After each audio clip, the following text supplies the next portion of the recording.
Everybody keeps talking about what Houston did, and the Van Vleet move, absolutely ridiculous. It's not cheaper. A big contract. It's a I pay know. cut. You were thinking about trading him at the trade deadline, and now you extend him? Does that make any sense? I think it does, Errol, because when they had him at a much higher cap number, he was a problem for them to deal with, make additions to their team. At $25 million a year, that's a pretty good contract for a starting guard in this league. $25 million is money for an average, above average starting guard. And that's what Van Vleet is. I don't think he's an all-star, but he's better than average. And now he gets to play with Kevin Durant. I'm sure Kevin Durant said, keep guys that know how to get me the ball on the team. Van Vleet knows how to do that. Look at a 2026 free agent market. LeBron James, if he steps away, he's retiring. You got Bradley Beal, Kevin Durant, Trae Young, Luka Doncic, Zach LaVine, James Harden, DeAndre Ayton, De'Aaron Fox, CJ McCollum, Chris Middleton, Kristaps Porzingis, Isaiah Hartenstein, Andrew Wiggins. This might be the best free agency class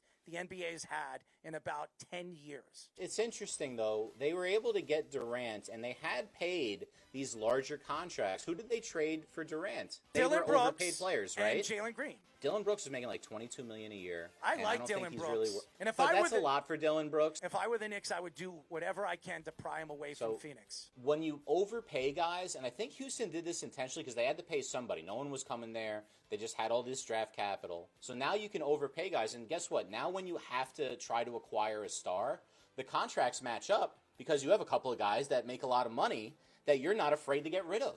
So Van Vleet at 25, if they can upgrade to a real, like a top-notch point guard, he's very easy to include in the trade because of that big cap figure that he's going to have.